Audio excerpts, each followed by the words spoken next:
When I first got there, the biggest thing was the heat. They opened the door, and it's 120 degrees. I think it's the hottest part of Brazil. And so even when I talked to people, Brazilians that were in Utah and US and stuff, before I went, they always talked about how hot it was.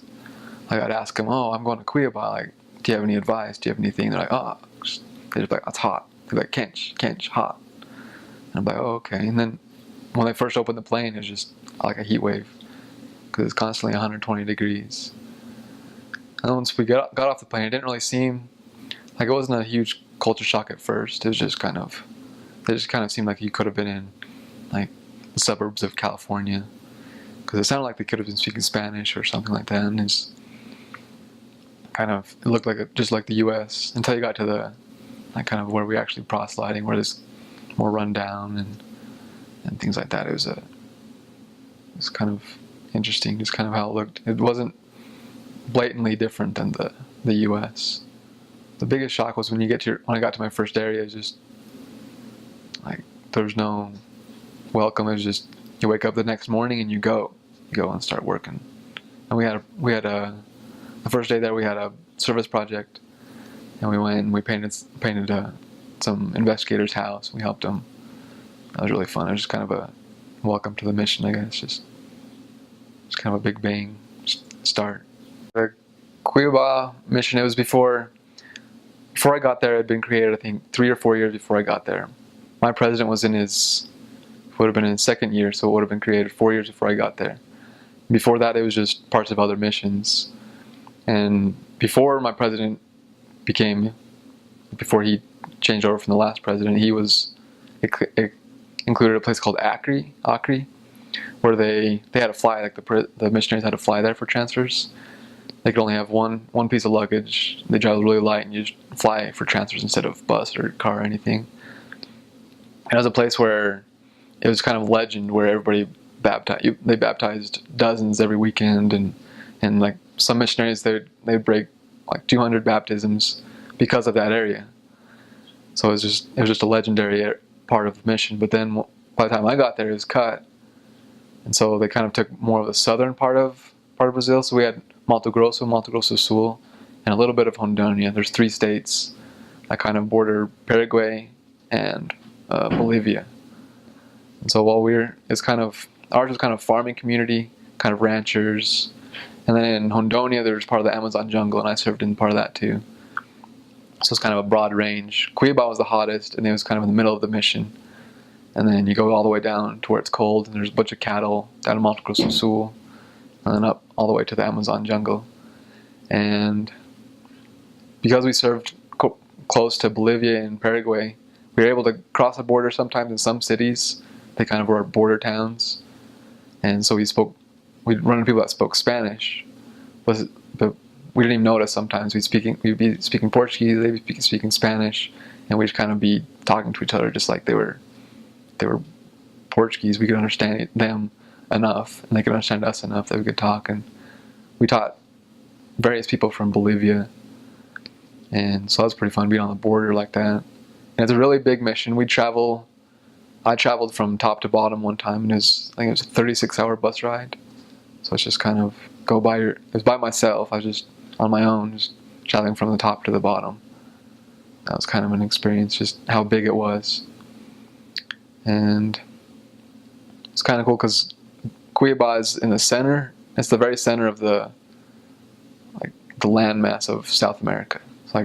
It's the furthest away from any ocean you can get is Cuiabá, which is kind of cool. They have a monument dedicated to that. I was in the Amazon, and there's I forget what it's called. It's the Pantanal. It's like a huge rainforest that's further south, but it's still in the kind of similar area. But I've served in both, and members would take us out, and we'd go hiking and stuff. And we had machetes, and we go through the grass, kind of like you'd see on the movies, just kind of like just a little trip. I don't even know how to describe it, but just like us, the members, and we'd go out through the jungle, just chopping through the grass and looking through, and we've seen monkeys. Like, I don't know, that was one of my goals as far as like the culture, is to see a monkey. We saw monkeys. We saw monkey traps, which the members would cut down because it would just hurt the monkeys. And we went through and it's tall weeds. It's weeds taller than probably 10 feet that just kind of grows like big strands of grass. There's tons of trees, and you can't see, I don't know, maybe 10 feet in front of you because of all the thick grass and jungle. And we went through there a few times, and it was really hot and humid in the jungle parts, and it rained. Their winter and their summers are the opposite of ours, but it's hot all the time, hot and dry in their summer, and hot and wet in their winter. So it's always hot. The only difference is it rains. And so we saw eagles, we saw papagayi, parrots, lots of parrots, and macaws. I can't think of the names in English very well, but macaws, we saw macaws, like blue macaws and red macaws, just flying over all the time. We went fishing one time and caught a bunch of piranhas, which is kind of cool. We did that for in the morning a couple times. Just went fishing on P-days. We didn't eat them because we found out the water was full of mercury, and so the fish would have had mercury in them, and the members told us not to eat them. But it was kind of fun just to go fishing and catch them. And we saw lots of crocodiles. We even saw there was a guy who got stuck under a boat, and a crocodile was coming, and they just sprayed like dish soap at the crocodile, and it swam away, which is pretty cool. And I think dish soap would scare a crocodile. We saw all sorts of wildlife, and then we saw like the members. Oh, I guess all the people there, not just members. All the people they kind of lived in little brick shacks. They'd have cement floors, just like a plain cement floor, and then kind of this little thin brick shack with some like brick tiles on the top. Just little huts that they made, and some of them up in the Amazon part of the jungle, they lived in wooden houses, which is kind of uncommon for Brazil. But they lived in is just wooden houses. They're considered poorer houses, so they're less quality, and some of them even had dirt floors. Those were the really poor ones. And then towards the outskirts where the Indians lived, and we saw a bunch of them, and we taught a bunch of the natives, the Indians. We taught a bunch of them, and they really accepted the gospel. It was kind of neat. But with the natives, you had to start with like the basics. You had to start with there's a great white spirit, like a great spirit, because they believe in a great spirit, and you have to translate that to start teaching. So that was pretty interesting because they're really rudimentary. They still use bows and arrows. They still have like things like that. It's not like the Native Americans here. Like the Native Brazilians are really kind of still in the kind of their native sense of mind, and they don't really like intruders. They liked us. Some of them we weren't allowed to go in some areas. Members told us not to venture in some areas where some of the natives were, but other than that, it was pretty fun to see the difference. And it'd be they call them aldeias, a little like plot of land where the natives would be sometimes, even outside of a big city. Like there was a big city that was kind of a central, like it was almost the capital, but a little smaller than the capital. It was right next to it, and there's a little tribe outside, and they'd have a little house that some of the tribe members lived inside the city, and they'd always come and visit, and we'd teach them, and they really liked us coming by, and they liked the pictures. We take pictures of them and give them, like print them out and give them to them, and they thought it was the neatest thing. And some of the cities in general, they were all kind of. I stayed in some other cities that weren't as big. They're kind of a little more rural, but still, it's kind of cities, I guess. And their transportation mostly is bus, kind of. That's their only public transportation, bus and taxi, I guess. And so in Cuiaba, mostly the capital, we take a bus, and it's kind of how you see on the movies. Maybe they have some places here in the U.S. too, but it's just everybody's kind of crammed in, and they cram you in, so you're just kind of squished in. Just there's no room to move. You're just kind of holding the pole, and when you move, any way in any direction, you're bumping into somebody. And so it's just, they'll cram you in rush hour, like whenever he's going to work or coming from work, they'll just shove people in the door. They just kind of shove it. So if you know you're coming to your stop, you have to kind of work your way through people about 3 or 4 stops before you get there. But that's the worst it gets. Sometimes you get on the bus and you're the only one there, and it's one of those where you pull the cord if you want to get off. That was our main transportation. In some of the smaller cities, they didn't have buses, they had taxis. And so if you go anywhere, you're walking, because if it's a small enough city. And we'd walk, I don't know, 30, 40 miles sometimes. Those were crazy days, mostly like 15 miles. But we'd walk, well, not 30, it seemed like that because it's hot. But we'd walk long ways. But we weren't allowed to have bicycles, but they use a lot of bicycles there. We'd see families we call it the family minivan. It was a bicycle. They'd have a regular bicycle with one seat, and they'd have one person sitting kind of on the bumper on the back, on one of those like little luggage racks. Maybe the mom on the back, the dad sitting pedaling, and then they'd have a kid or 2 on the little crossbar. And I think the most we saw was 5 people on a bicycle. There was the dad pedaling, and then there was a couple of kids in the front, and there's mom in the back, and she was holding a baby. And that was probably the biggest we've seen. And there in Brazil, it's kind of a hierarchy. Like the poorest people don't have anything. They don't have a bicycle. They don't have anything. And then the next one up is a bicycle. If you have a bicycle, you're pretty good. And then the kind of upper middle class you'd have a motorcycle. And same kind of thing. We've seen 5 people on a regular motorcycle, like mom, dad, kids. And then if you're really well off, you'll have a car. And so once in a while we'd have a member or somebody that would give us a ride in a car, and it was always kind of fun. And sometimes we'd even hitchhike, which I don't know if I recommend hitchhiking or not, but those were in some of the smaller cities that didn't have public transportation. We'd be walking along the road, and in some areas it's better to kind of work further out and find people who would be willing to come in and go to church. We'd hitchhike sometimes.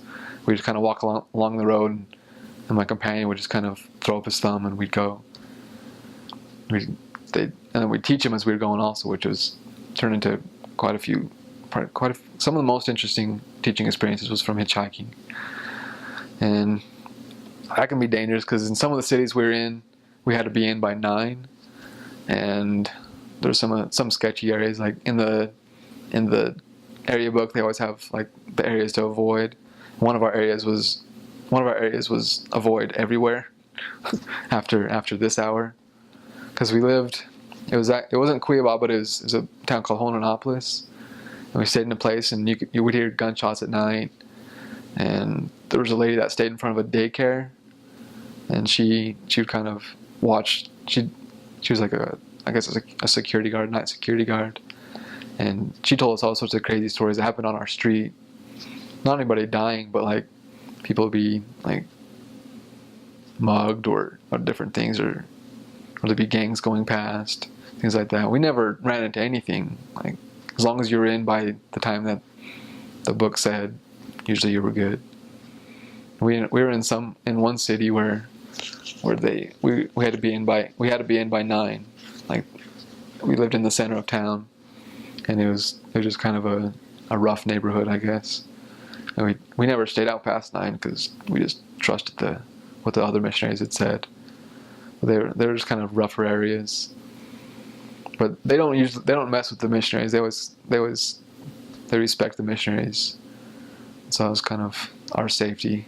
Even some of the gangs and stuff, they respected what we did, because we were around helping people, and they would come, and some people would come and like shake our hand, and like they didn't want anything to do with the religion. They didn't want anything. They'd come and shake our hand and tell us, I guess, kind of that they were watching over us, which was kind of cool. But because Brazil in general is kind of rough, but where we lived is probably the lesser. Because places like Rio and Sao Paulo, they're known for their like all-out warfare with like gang warfare. Where we lived, it wasn't so bad. Like my the whole Cuiaba mission. And usually, as you were out past the curfew, the 9:30, usually it was rough anywhere you went, because we didn't really live. I never lived in the center of any, like Cuiaba. Like when I lived in Cuiaba, it was kind of a neighborhood on the outskirts, and it was the roughest neighborhood in Cuiaba, and there there was a lot of members and a lot of people, like everybody knew the missionaries, so we were pretty safe. But we'd hear about all sorts of things that happened after we got into our house. And I think probably the scariest time was one. I didn't really notice it, but my companion told me about it afterwards. But we were just walking past like a pub, and a guy was just kind of yelling at us, and he was talking about his God, and he was pulling something out of his pants. And he was like, "This is my God, this is my God." And later my companion told me that he had a gun, but that was probably he was drunk, and it was actually a really safe neighborhood, like one of the safest places we lived. But it was just like a one-time experience. But that was probably the scariest it got for me, at least. And basically, it's pretty safe as long as you follow the mission guidelines, because all the really bad stuff happens really late at night. During the daylight, nobody does anything, which is kind of nice. Food was probably, as far as culture goes, is like extremely important in Brazil. Plus, for the missionaries, I always tried to try everything and try new things. I think some of the best things were like the fruit and the juices they would make. So acai, they have that here in the U.S. I think a little bit, but it's nothing like the acai there, because that's straight from the trees. And they would make acai milkshakes. And it's kind of like a power milkshake, or you get it. The best thing was to get it in a bowl. They kind of blend it up with ice, and they put granola and honey on top. And that was always our, like, if it was a slow, like a downer day, like we were feeling really bad, like it was a bad day, we'd go get like a bowl of acai, because it has kind of natural energy. It's an energizer. I don't think it's caffeine. It's something else, but it's just kind of a natural boost. And it tastes really. It's good. It's really good. The natural acai, like straight from the tree. And then another one is cupuaçu, which is a big kind of a nut, it looks like, but you cut it open. You have to cut it with scissors, and you blend it with milk, and it makes it really they usually make like a smoothie with it, or like a milkshake kind of thing. And that's the best thing I've ever had. That's probably my favorite thing there. But that was only in kind of the northern region. It grew more in the Amazon area, and there were just trees. It was like you'd see a tree with these huge fruit just hanging off of it. And that was one of the. If we ever went to someone's house and they gave us that, because it was pretty rare too, even in the Amazon. But it was like the best treat to get. They have things called salgados, which are like little kind of pastries almost, but they sell them. Any street vendor will sell them, and they make them out of. They have the like regular ones here, like they make kind of like a little pizza, or a little kind of their version of a Hot Pocket. And they have those, but then they have some that they make there's a different flour. It's I'm trying to think of it in English. I think it's a yucca plant. It's mandioca, they call it there. And even in different regions in Brazil, it's called different things. But it's most in Cuiaba, that region is mandioca. But they make a flour out of it, and they call them coxinhos. They almost look like a teardrop or like a chocolate kiss almost. But it's kind of a bready thing, and then they put meat inside. And that was whenever we were just hungry and just on the street, and we didn't want to go back to our apartment because it's too far away, we go get a couple of those and a Coke. Coke is like the big thing, the big missionary thing there. And then mandioca, the yucca plant, that when they fried it, when the ladies we'd go to lunch with, they would kind of cook it in a pressure cooker with meat, or just by itself. And that's whenever the the sisters would make a lunch for us and they'd ask us what I wanted, I'd always tell them the mandioca. That's probably my favorite dish. And probably second to that is they'd take the mandioca and take the flour from it and they fry it with either bananas or I guess it's plantains. They have like 5 or 6 different bananas they have instead of just the one like we have here. But they'd fry it with either like some kind of meat, and then you put that over your rice and beans. So it's kind of I don't even know, just a kind of a topper. But that was probably one of my favorites. They call it farofa. And farofa with the bananas, that was my favorite one. I think one of the best things about the food in Brazil is the fruit. You can just pick it off the tree and eat it. And then a lot of our houses had acerola, which it's like a little berry, almost looks like a cherry, but it grows year round as long as you're watering the tree. And so when we had it in our yards, we'd always get like a bucket every day and dump water on it or something. But it has 5 times the vitamin C that an orange has, just in one of the little berries. And so we'd always pick those and just eat them. Our theory was if we ate the more of those we ate, the less likely we'd get sick because of all the vitamin C. And that also, if you blended it, you could blend it and make a juice. And sometimes they mix it with milk, and it makes it really like twice as good.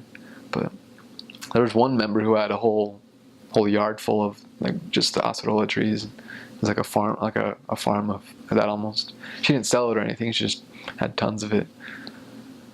And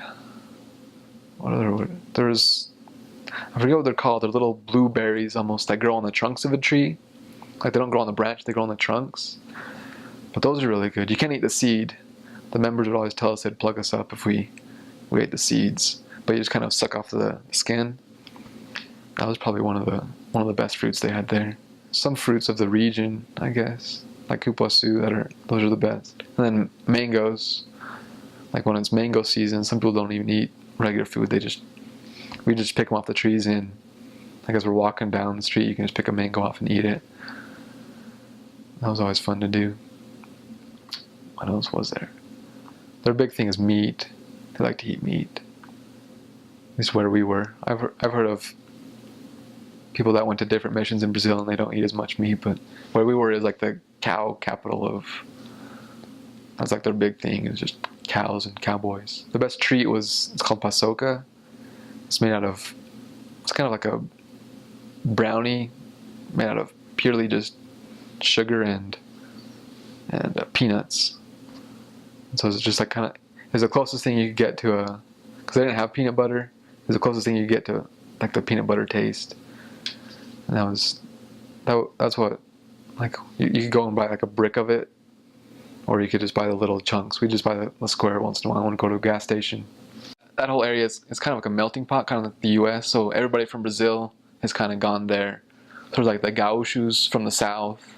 There's the Cariocas from like Rio, and then there's the people from the Nordestinos, the people in the north, and everybody kind of congregated to there. So it's a big melting pot, and so it's kind of interesting. Just you could like I feel like I got all of Brazil in one area because everybody goes there, and so we got the northerners who are always made fun of because they're so lazy, and then we got the southerners who are always they're the most educated, or at least profess to be the most educated, and they talk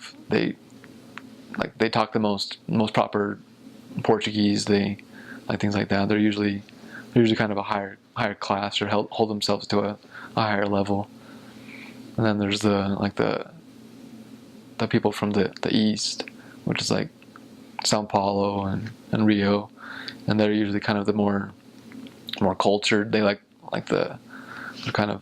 they're usually the partiers, and these are all just kind of stereotypes and generalities. But I mean, I got to see all of it, and I think the best thing in that area is they have chimarrão, which is a drink, like a hot drink that the southerners drink, and it's kind of an herb, and they put hot water in it, and it just kind of soaks through the herb, and then you drink it through a straw. But then kind of unique to the Cuiabá region. It's kind of Paraguay and the Mato Grosso do Sul area. They had a drink called tereré. Like if we got together a big group, we'd have a cup of tereré, and it's kind of like a peace pipe, where they pass it around in a circle. That's what the Brazilians there do in that area. They pass it like you go to someone's porch, and they're just all out there, kind of in a circle of chairs, with this tereré, a cup, and they just kind of pour cold water, and it has to be ice cold, or else they'll throw the water out and they'll throw the herb out and get new herb. But then they just pass it around, kind of just everybody chatting in a circle, like a social environment, and they just pass it around. So we just go and talk to them, and they'd be like, "Hey, come sit down, drink some tereré with us." And so they'd pass it around, and we drink with them. And that was like the biggest. I don't know even know how to explain it, but it's the biggest thing. That's what everybody talked about, and that's what like missionaries. A lot of them took home with them was tereré, was the herb. I have 3 or 4 boxes in my house, but that's kind of the biggest, like the culture thing that I like the most about that area. And it kind of developed from the Southerners' hot drink. It's the same herb, but it's kind of processed a little different. And I think in some places the missionaries aren't allowed to drink it because they think there's caffeine in it or something, some kind of stimulant. But we're allowed to drink it because we're allowed to drink Coke. In some areas you can't drink Coke too. We were allowed to drink it because I think it's because our mission president's wife liked Coke, and so he let us drink Coke, and because he let us drink Coke, he also let us drink tereré. That was the theory, but we were just happy to be able to drink the tereré because we didn't have to break a rule to be able to drink it. It was a really big tool or easy way to talk to people. You just go in the evening and sit in their tereré circle. But that was probably the biggest cultural influence that came to the Cuiabá region. At least the one that I noticed. We got to experience foods from all the cultures also because of the melting pot. I think the best food is from the south, the gauchos. I think they have the best food there. But and Cuiabano food, that's like the farofa with bananas. That's Cuiabano food. But they don't really have a huge strong culture of the Cuiabá themselves. They didn't have a team. Because I gotta hear about all the teams, because that's probably one of their biggest culture things in Brazil in general. Like that's like their religion. Like here in the U.S. I don't know if they call people by their team names, but if you like the Sao Paulo team, they'll call you a Sao Paulinho or if you like I'm trying to think of some of the teams, but the Santos, they'll call you they'll be like, oh hey like Santos Senior or Santos, they'll call you that because that's your team. That's kind of the religion. But because in Cuiabá they have if you lived in the south, you'd torch for I can't remember the names, but if you live in certain regions, it's kind of like if you lived in a certain state in the U.S., you'd cheer for that team. Like the people that lived in the city centers, it was first world. Like they had cell phones, computers, laptops. They have smartphones. It's always a little delayed from the U.S. The U.S. will get something like we'll get a smartphone, and maybe half a year or a year later they'll get it. So they're just like the U.S. And a lot of them kind of not worship, but they really look up to the U.S. They want to learn English, and that's kind of one of their big goals is to learn English because they can earn a lot more money, and they can go visit the U.S. or be in the U.S. And then as kind of you move out, like each city is it's almost like the ancient times, where it was like the castle, and then it goes pour out. That's kind of how it is. It's like they have high rises, they have like they have McDonald's, they have all those like restaurants and everything in the very very center of the city. And as you go out, it gets poorer and poorer. And when you get to the very very outskirts, there's like the people who don't really have water. They'll get water like once a week, and they'll fill all their barrels and everything. And then when you go further out from that, that's where the natives will live on their own land, kind of out in the outskirts. And the natives are just they don't wear clothes for the most part. Like they'll find like a pair of basketball shorts or something. They'll have that on, or some of them even wear just like kind of the traditional clothes, like you'd think of, like not really a loincloth, but they make their own clothes. They make their own like pants So they're out there and they have bows and arrows. They don't have cell phones. They don't have electricity. They don't have running water. They just live off the land, just like they used to here. And so it's kind of interesting because we'd go in the center of town. I never really worked in the center very much, as far as like I always lived in kind of the not the villages with the natives, but close to them, with all the kind of more the third world, where they have running water sometimes they don't. There's sewer. They don't have sewer. They just have the sewage tanks in their houses. And so it's kind of there's a big change from when you go in from the city and out. But everybody has, well, except for the natives, everybody has, they'll have the smallest house. Their house will be falling apart, but they all have a cell phone, and they all have like a sound system. It's like the big thing is their sound system. And so the people that kind of live in the outskirts, they usually have their pride and joy is their car with their sound system in it, and they'll just drive down the streets playing all their, they call it funk, but it's nothing like funk here. It's usually kind of dirty music, but they just kind of run through the streets just blasting their music, and it's kind of one of the biggest shocks for me. As you go, I didn't understand it. My companions didn't like it because they were always Brazilian, so they understood the music, but to me it was just like this crazy music going through the street. And I had one companion who was really, he professed to be half native, like half Indian, I guess, but I don't know if he really was or not. But it made him really interested in their language, their culture. And so he's one of my companions that really pushed to go teach them, and he'd go, and because there's always a few, especially the kids, they would speak Portuguese, and so we could talk to them, and they would talk to their parents, and some of the older generation, kind of the parents of the kids would know, but the older ones, like the grandparents, the great grandparents that lived there, most of them didn't know Portuguese, and so they'd kind of be the kids would be translating back and forth between them. And so my companion really got into it, and he'd write down words, like to learn to be able to talk to the older people, kind of give them more respect and show them. But they didn't have a Book of Mormon in that language, the natives that I've interacted more with. And there wasn't really, like, we'd go in their homes. It was kind of, they're really kind of hierarchy. So like the elders, you talk to them first, and then you don't really talk to the younger generation. They would translate for the older generation so we could communicate, but you talk to elders first. If you wanna like enter their land, you ask the elder. If you wanna like enter their residence at all, you talk to him. If you want, like, there were some of the kids wanted to go to church with us. They wanted to, and eventually some of them wanted to be baptized, but they'd also always have to get the permission of the elder there. And we got good relationships with some of them. There was a mother that really liked us, and she kind of adopted us as her. I don't know if she really considered us children, but at least she really liked us, and she'd make us little armbands and bracelets. They did a lot of trading with like arts and crafts kinds of things.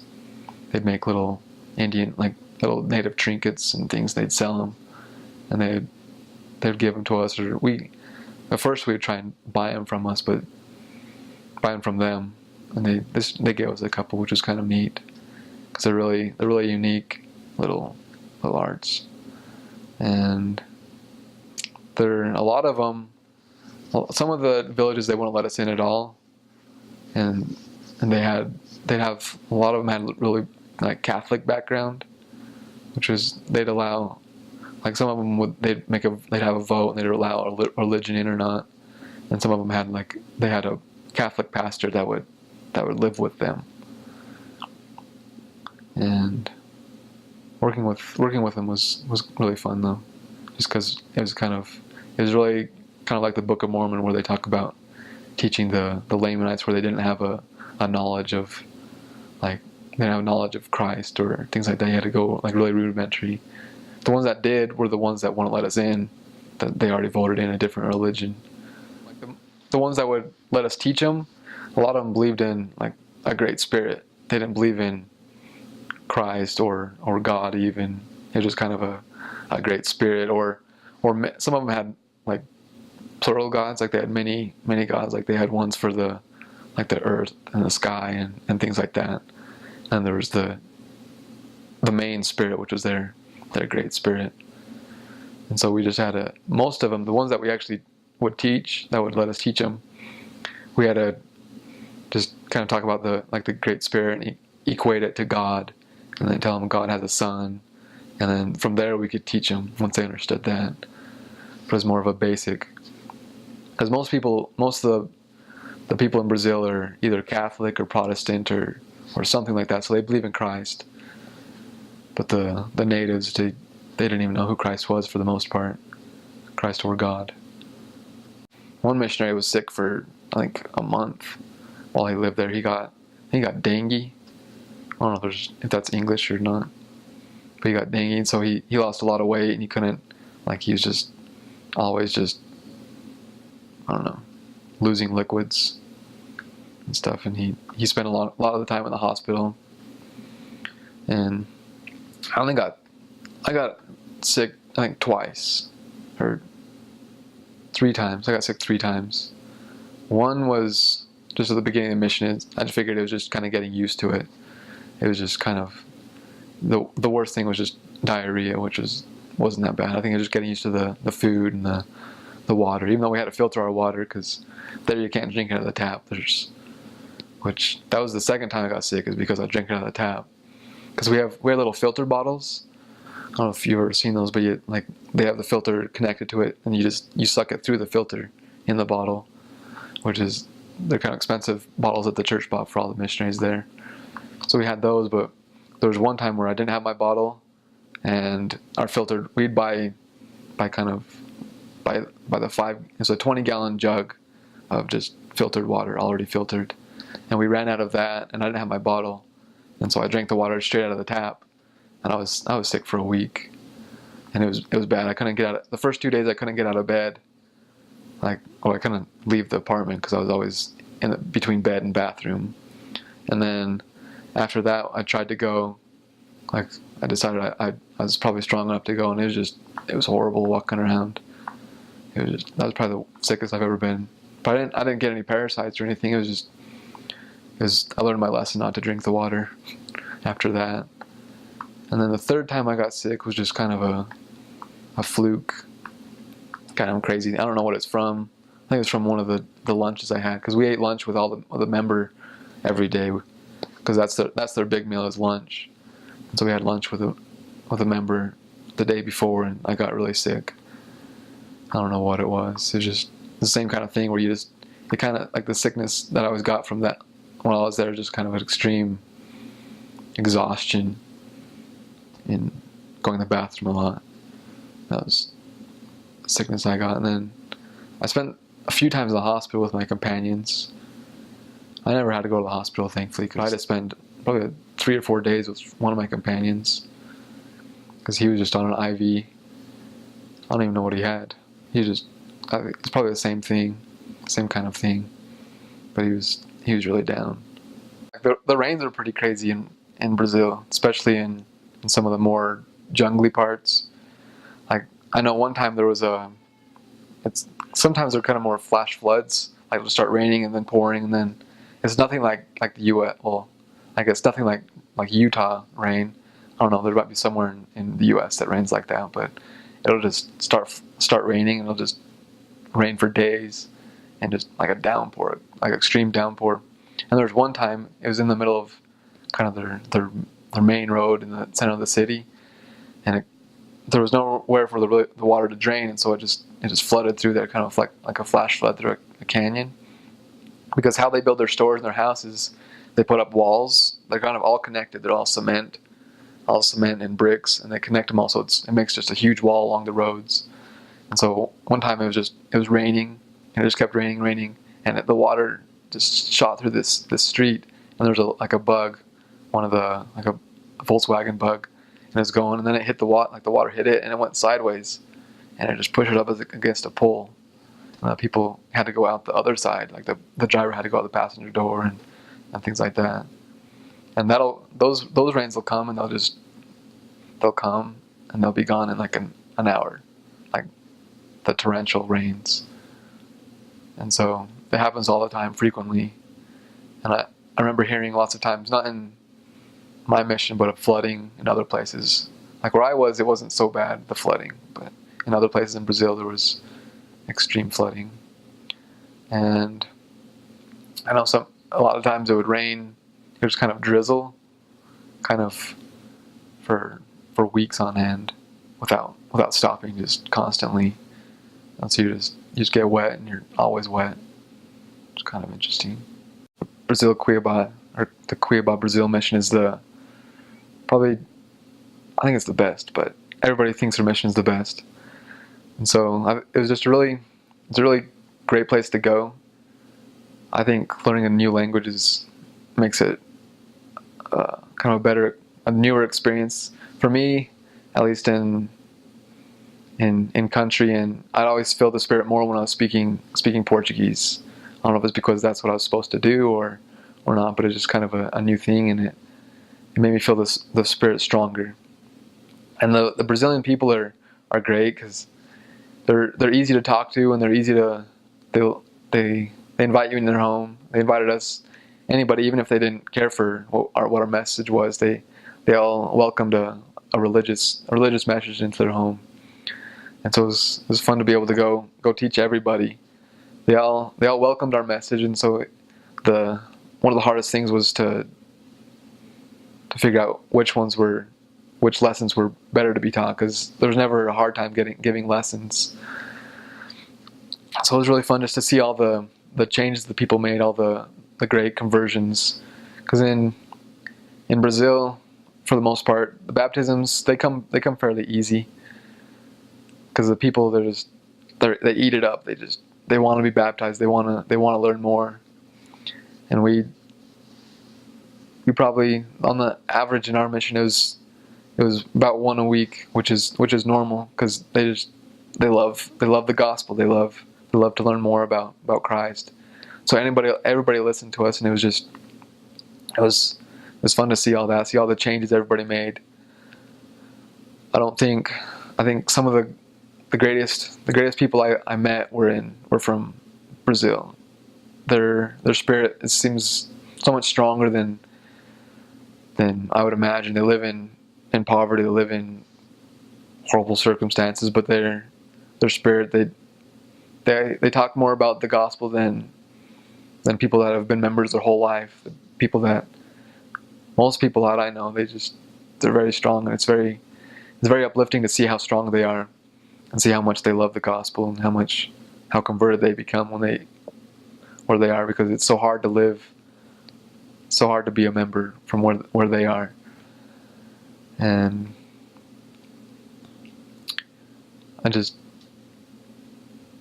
one thing that I love to do when I was walking down the street, some advice from my brother that helped me a lot, is to imagine everybody in white. If you walk down the street, you knock on someone's door and you imagine them in white, it seems like I put more effort into it if I already imagine them that way, kind of imagine them the way God would. And I think the hardest lesson I learned, or the lesson that took me the longest, is to love the people, to love everybody for who they were, and just feel the love of Christ. I think it hit me around probably 3/4 of the way through my mission. Like before, I felt love for the people. It wasn't quite I didn't understand the Christ love. And so once I understood that, it was kind of like I hit sixth gear and just went for it. Kind of when I understood to love. I understood the love that Christ had more than I ever had. And that's when I spoke to everybody. I think the biggest thing in Brazil, the biggest error that people made in my mission was not to talk to everybody. Everybody's in the street. Everybody's walking around. Everybody's sitting in front of their house. at least in the Cuiaba area, because it's so hot that they just sit in the front of their house and drink water or have something out there that they're just talking in the shade, in the wind. And it's just people, a lot of missionaries, at least the younger ones, that was our experience, that they like to walk. They'd walk long distances and pass lots of people, but the best moment I had, the best time I had, was when I spent a whole day on one street and just taught lesson after lesson, and people just started accepting. It was a street behind our house. We didn't have to walk far at all. That's probably the biggest thing, is the ease to talk to people in Brazil, because everybody will listen. You don't have to walk far. You walk out your front door. And some of the people we talked to, they lived right behind us. They never even heard of the missionaries. They've seen them, but nobody ever talked to them. And that's the biggest thing, to talk to everybody that's around. And that was the most efficient and the most success we had, was just in that after I learned how to that it was easier just to talk to everybody right around us instead of walking long distances. Because a lot of people like to walk long distances to find the poorer people, because they're more humble. They're forced to be humble. So we'd go out there because it was easier to find baptisms. But we found a lot of great people right around our house. And Brazil it's just a fun place to live, fun place to be.